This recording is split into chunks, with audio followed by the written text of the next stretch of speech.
Hi ನಮಸ್ತೆ friends, welcome to my channel. ಬನ್ನಿ friends, ಇವತ್ತಿನ ವಿಡಿಯೋದಲ್ಲಿ ಶ್ರೀಕೃಷ್ಣ ಜನ್ಮಾಷ್ಟಮಿ ಪ್ರಯುಕ್ತವಾಗಿ ಶ್ರೀಕೃಷ್ಣನಿಗೆ ಇಷ್ಟವಾಗುವಂತಹ 3 ರೀತಿಯ ಉಂಡೆಗಳನ್ನು ಮಾಡೋದು ಹೇಳ್ಕೊಡ್ತೀನಿ. ಶ್ರೀಕೃಷ್ಣನಿಗೆ ಉಂಡೆಗಳಂದರೆ ತುಂಬ ಇಷ್ಟ. ನಾನು ಅದರಲ್ಲಿ 3 ರೀತಿಯ ಉಂಡೆಗಳನ್ನು ಮಾಡ್ತಾ ಇದ್ದೀನಿ. ಬನ್ನಿ ಇವಾಗ ಆ 3 ರೀತಿಯ ಉಂಡೆಗಳನ್ನು ಹೇಗೆ ಮಾಡೋದು, ಏನೆಲ್ಲ ಬೇಕು ಅಂತ ನೋಡೋಣ. ನೋಡಿ, ಮೊದಲನೇ ಉಂಡೆ ಗೋಧಿ ಹಿಟ್ಟಿನ ಉಂಡೆ. ಒಂದು ಪ್ಯಾನ್ ಬಿಸಿಗಿಟ್ಟು ಅದಕ್ಕೆ 2 ಸ್ಪೂನ್ ತುಪ್ಪ ಹಾಕೋತಾ ಇದ್ದೀನಿ.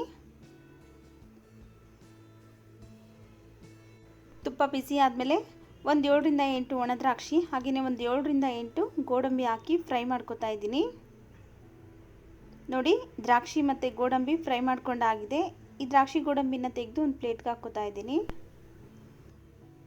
ನೋಡಿ, ಅದೇ ತುಪ್ಪಕ್ಕೇ ಈ ಕಪ್ಪಲ್ಲಿ 2 ಕಪ್ ಗೋಧಿ ಹಿಟ್ಟು ಹಾಕೋತಾ ಇದ್ದೀನಿ. ಸ್ಟವ್ನ ಲೋ ಫ್ಲೇಮಲ್ಲಿಟ್ಟು ಒಂದು 4 ರಿಂದ 5 ನಿಮಿಷ ಚೆನ್ನಾಗಿ ಹುರ್ಕೋಬೇಕು. ಅದ್ರ ಒಳ್ಳೆ ಪರಿಮಳ ಬರುತ್ತೆ, ಅಲ್ಲಿವರೆಗೂ ಹುರ್ಕೋಬೇಕಾಗುತ್ತೆ. ನೋಡಿ, ಇದ್ರ ಕಲರ್ ಸಹ ಚೇಂಜ್ ಆಗಿದೆ, ಹಾಗೆಯೇ ಘಮ ಕೂಡ ಒಳ್ಳೆ ಪರಿಮಳ ಬರ್ತಾ ಇದೆ. ಇವಾಗ ಸ್ಟವ್ ಆಫ್ ಮಾಡ್ಕೊಳ್ಳೋಣ. ನೋಡಿ, ಸ್ಟವ್ ಆಫ್ ಮಾಡಿಕೊಂಡು ಒಂದು ಬೌಲ್ಗೆ ಹಾಕಿಟ್ಕೋತಾ ಇದ್ದೀನಿ ಹುರಿದಿರುವಂಥ ಗೋಧಿ ಹಿಟ್ಟನ್ನ. ನೋಡಿ, ಮತ್ತೆ ಅದೇ ಪ್ಯಾನೆ ಬಿಸಿಗಿಟ್ಟು ನಾವು ಯಾವ ಕಪ್ಪಲ್ಲಿ ಗೋಧಿ ಹಿಟ್ಟು ತೊಗೊಂಡಿದ್ರಲ್ಲ ಅದೇ ಕಪ್ಪಲ್ಲೇ 1 ಕಪ್ ಬೆಲ್ಲ ಹಾಕೋತಾ ಇದ್ದೀನಿ. ಹಾಗೆಯೇ 2 ಸ್ಪೂನ್ ನೀರು ಹಾಕೋತಾ ಇದ್ದೀನಿ. ಬೆಲ್ಲ ಎಲ್ಲ ಚೆನ್ನಾಗಿ ಕರಗಬೇಕು. ಇದು ಪಾಕ ಬರೋ ಅವಶ್ಯಕತೆ ಏನಿರಲಿಲ್ಲ, ಚೆನ್ನಾಗಿ ಕರಗಿದ್ರೆ ಸಾಕಾಗುತ್ತೆ. ನೋಡಿ, ಈ ಥರ ಚೆನ್ನಾಗಿ ಕರಗಬೇಕು. ಇವಾಗ ಇದು ರೆಡಿ ಆಗಿದೆ. ಸ್ಟವ್ನ ಆಫ್ ಮಾಡಿಕೊಂಡು ನಾವು ಗೋಧಿ ಹಿಟ್ಟು ಹುರಿದಿಟ್ಕೊಂಡಿದ್ರಲ್ಲ ಆ ಗೋಧಿ ಹಿಟ್ಟಿಗೆ ಇದನ್ನು ಹಾಕ್ಕೋತಾ ಇದ್ದೀನಿ. ನೋಡಿ, ಇವಾಗ ತುಪ್ಪದಲ್ಲೇ ಹುರ್ಕೊಂಡಿರುವಂಥ ದ್ರಾಕ್ಷಿ ಗೋಡಂಬಿ ಹಾಕ್ಕೋತಾ ಇದ್ದೀನಿ. ಅರ್ಧ ಸ್ಪೂನ್ ಏಲಕ್ಕಿ ಪೌಡರ್. ಕೈಯಿಂದ ಮಿಕ್ಸ್ ಮಾಡ್ಕೊಳಕ್ಕೆ ಹೋಗಬೇಡ್ರಿ, ಫಸ್ಟು ನಾವು ಸ್ಪೂನಿಂದನೇ ಮಿಕ್ಸ್ ಮಾಡ್ಕೋಬೇಕು. ಯಾಕಂದರೆ ಬೆಲ್ಲ ಬಿಸಿ ಇರೋದ್ರಿಂದ ಕೈ ಬಿಸಿ ಆಗಿಬಿಡುತ್ತೆ. ಅದಕ್ಕೋಸ್ಕರ ಫಸ್ಟು ಸ್ಪೂನಿಂದ ಚೆನ್ನಾಗಿ ಮಿಕ್ಸ್ ಮಾಡಿ ಆಮೇಲೆ ಉಂಡೆ ಕಟ್ಕೋಬೇಕಾಗುತ್ತೆ. ನೋಡಿ, ಚೆನ್ನಾಗಿ ಮಿಕ್ಸ್ ಮಾಡ್ಕೊಂಡಾಗಿದೆ. ಇವಾಗ ಕೈಗೆ ತುಪ್ಪ ಸವರ್ಕೊಂಡು ನೋಡಿ ಈ ಥರ ಉಂಡೆ ಕಟ್ಕೋಬೇಕಾಗುತ್ತೆ. ನಿಮ್ಗೆ ಯಾವ ಸೈಜಲ್ಲಿ ಬೇಕೋ ಆ ಸೈಜಲ್ಲೇ ಉಂಡೆನ ಕಟ್ಕೋಬೇಕು.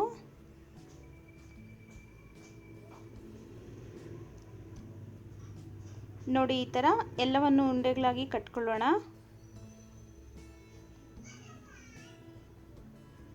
ನೋಡಿ, ಎಲ್ಲ ಉಂಡೆನೂ ಕಟ್ಕೊಂಡಾಗಿದೆ. ಗೋಧಿ ಹಿಟ್ಟಿನ ಉಂಡೆ ರೆಡಿಯಾಗಿದೆ.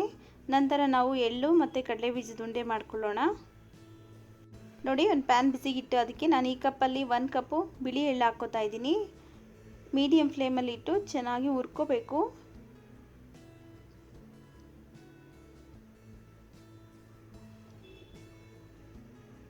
ನೋಡಿ, ಈ ಥರ ಇದ್ರ ಕಲರ್ ಚೇಂಜ್ ಆಗಿದೆ, ಹಾಗೆಯೇ ಅದು ಚಿಟಪಟ ಅಂತ ಸಿಡಿತಾ ಇದೆ. ಇವಾಗ ಇದನ್ನು ಸ್ಟವ್ ಆಫ್ ಮಾಡಿಕೊಂಡು ಒಂದು ಪ್ಲೇಟ್ಗೆ ಹಾಕ್ಕೊಳ್ಳೋಣ. ನೋಡಿ, ಅದೇ ಕಪ್ಪಲ್ಲಿ 1/4 ಕಪ್ ಕಡಲೆ ಬೀಜ ಹಾಕೋತಾ ಇದ್ದೀನಿ. ಕಡಲೆ ಬೀಜನೂ ಸಹ ಚೆನ್ನಾಗಿ ಹುರ್ಕೋಬೇಕು. ನೋಡಿ, ಕಡಲೆ ಬೀಜ ಹುರ್ಕೊಂಡಾಗಿದೆ. ಕಡಲೆ ಬೀಜನ ಒಂದು ಪ್ಲೇಟ್ಗೆ ಹಾಕಿ ಇದ್ರ ಸಿಪ್ಪೆನ ತೆಗೆದು ಇಟ್ಕೋತೀನಿ. ನೋಡಿ, ಒಂದು ಮಿಕ್ಸಿ ಜಾರ್ಗೆ ನಾವು ಹುರ್ಕೊಂಡಿರುವಂಥ ಎಳ್ಳು ತಣ್ಣಗಾಗಿದೆ. ಇವಾಗ ಇದನ್ನು ಪೌಡ್ರ್ ಮಾಡ್ಕೋಬೇಕು.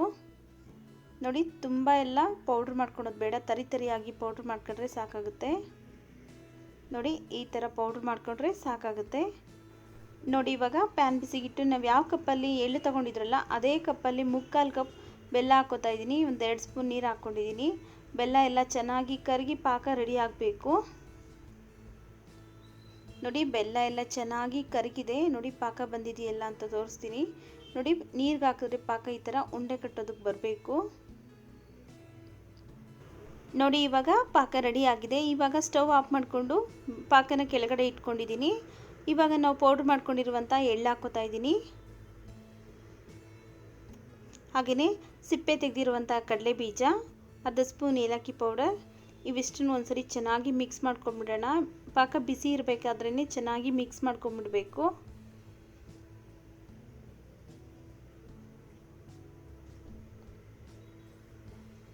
ನೋಡಿ, ಚೆನ್ನಾಗಿ ಮಿಕ್ಸ್ ಮಾಡ್ಕೊಂಡಾಗಿದೆ.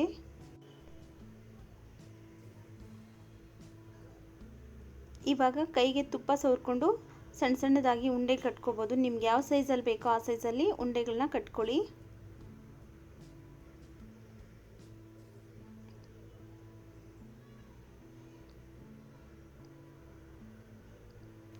ನೋಡಿ, ಇದೇ ಥರನೇ ಎಲ್ಲ ಉಂಡೆಗಳನ್ನು ಕಟ್ಕೊಳ್ಳೋಣ.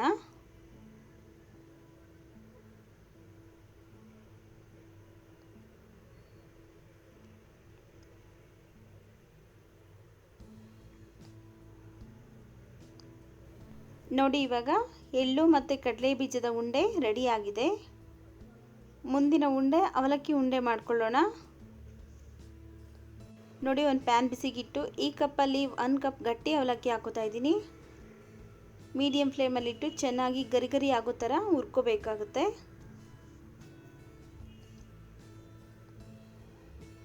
ನೋಡಿ ಒಂದು 3 ರಿಂದ 4 ನಿಮಿಷ ಮೀಡಿಯಮ್ ಫ್ಲೇಮಲ್ಲೇ ಹುರ್ಕೊಂಡ್ರೆ ಈ ಥರ ಗರಿ ಗರಿ ಆಗುತ್ತೆ. ಇದು ರೆಡಿಯಾಗಿದೆ. ಇದನ್ನು ಪಕ್ಕಕ್ಕಿಟ್ಟು ಒಂದು ಪ್ಯಾನ್ ಬಿಸಿಗಿಟ್ಟಿದ್ದೀನಿ. ಅದಕ್ಕೆ 1 ಸ್ಪೂನ್ ತುಪ್ಪ ಹಾಕೋತಾ ಇದ್ದೀನಿ. ತುಪ್ಪ ಬಿಸಿ ಆದಮೇಲೆ ಒಂದು 7 ರಿಂದ 8 ಗೋಡಂಬಿ ಹಾಕ್ಕೊಳ್ಳೋಣ. ಹಾಗೆ ಒಂದು 8 ರಿಂದ 10 ಒಣ ದ್ರಾಕ್ಷಿ ಹಾಕೋತಾ ಇದ್ದೀನಿ. ದ್ರಾಕ್ಷಿ ಮತ್ತು ಗೋಡಂಬಿ ಎಲ್ಲ ತುಪ್ಪದಲ್ಲೇ ಚೆನ್ನಾಗಿ ಫ್ರೈ ಮಾಡ್ಕೋಬೇಕು.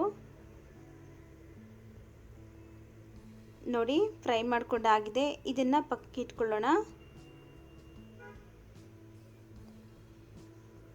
ನೋಡಿ ಅವಲಕ್ಕಿ ಎಲ್ಲ ಚೆನ್ನಾಗಿ ತಣ್ಣಗಾಗಿದೆ. ಇವಾಗ ಮಿಕ್ಸಿ ಜಾರ್ಗೆ ಹಾಕ್ಕೊಂಡು ಪೌಡ್ರ್ ಮಾಡ್ಕೋಬೇಕು.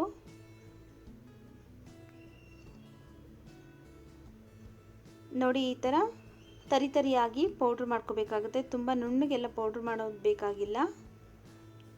ನೋಡಿ ಪೌಡ್ರ್ ಮಾಡ್ಕೊಂಡಿರುವಂಥ ಅವಲಕ್ಕಿನ ಒಂದು ಬೌಲ್ಗೆ ಹಾಕೋತಾ ಇದ್ದೀನಿ.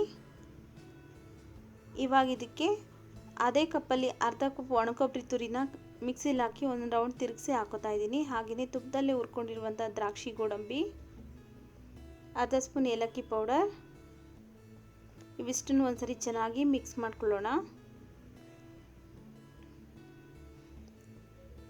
ನೋಡಿ ಮಿಕ್ಸ್ ಮಾಡ್ಕೊಂಡಾಗಿದೆ. ಇದನ್ನು ಸೈಡ್ಗೆ ಇಟ್ಟು ಒಂದು ಪ್ಯಾನ್ ಬಿಸಿಗಿಟ್ಟು ನಾವು ಅದೇ ಕಪ್ಪಲ್ಲೇ 3/4 ಕಪ್ ಬೆಲ್ಲ ಹಾಕೋತಾ ಇದ್ದೀನಿ.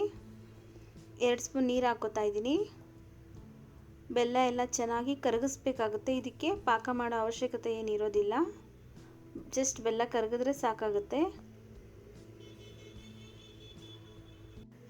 ನೋಡಿ ಬೆಲ್ಲ ಎಲ್ಲ ಚೆನ್ನಾಗಿ ಕರಗಿದೆ. ಇವಾಗ ಸ್ಟವ್ ಆಫ್ ಮಾಡಿಕೊಂಡು ನಾವು ಮಾಡಿಟ್ಕೊಂಡಿರುವಂಥ ಅವಲಕ್ಕಿಗೆ ಮಿಕ್ಸ್ ಮಾಡ್ಕೋಬೇಕು. ನೋಡಿ ಬೆಲ್ಲ ಎಲ್ಲ ಹಾಕ್ಕೊಂಡಾಗಿದೆ. ಇವಾಗ ಸ್ಪೂನಿಂದ ಚೆನ್ನಾಗಿ ಮಿಕ್ಸ್ ಮಾಡ್ಕೊಳ್ಳೋಣ.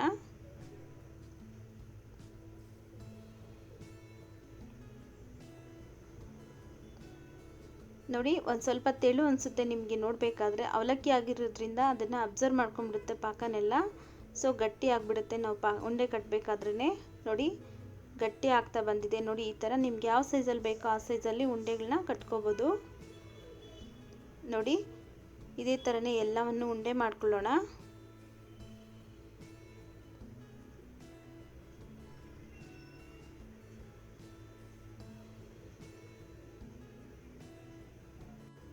ನೋಡಿ ಅವಲಕ್ಕಿ ಉಂಡೆನೂ ರೆಡಿ ಆಗಿದೆ. ನೋಡಿದ್ರಲ್ಲ ಫ್ರೆಂಡ್ಸ್, ಎಷ್ಟೊಂದು ಈಸಿಯಾಗಿ ಶ್ರೀಕೃಷ್ಣನಿಗೆ ಇಷ್ಟವಾಗುವಂಥ 3 ಉಂಡೆಗಳನ್ನು ಯಾವ ಥರ ಮಾಡೋದು ಅಂತ. ಈ ವಿಡಿಯೋ ಇಷ್ಟ ಆಗಿದ್ರೆ ಪ್ಲೀಸ್ ಲೈಕ್ ಮಾಡಿ, ನಿಮ್ಮ ಫ್ಯಾಮಿಲಿ ಫ್ರೆಂಡ್ಸ್ಗೆಲ್ಲ ಶೇರ್ ಮಾಡಿ. ಹಾಗೆ ನಮ್ಮ ಚಾನಲ್ ಇನ್ನೂ ಸಬ್ಸ್ಕ್ರೈಬ್ ಮಾಡ್ಕೊಂಡಿಲ್ಲ ಅಂದರೆ ಪ್ಲೀಸ್ ಸಬ್ಸ್ಕ್ರೈಬ್ ಮಾಡ್ಕೊಳ್ಳಿ ಫ್ರೆಂಡ್ಸ್. ಮುಂದೆ ಒಂದೊಳ್ಳೆ ವಿಡಿಯೋದೊಂದಿಗೆ ಭೇಟಿ ಆಗೋಣ. ಅಲ್ಲಿವರೆಗೂ ವಿಡಿಯೋ ನೋಡಿದ್ದಕ್ಕಾಗಿ ಧನ್ಯವಾದಗಳು.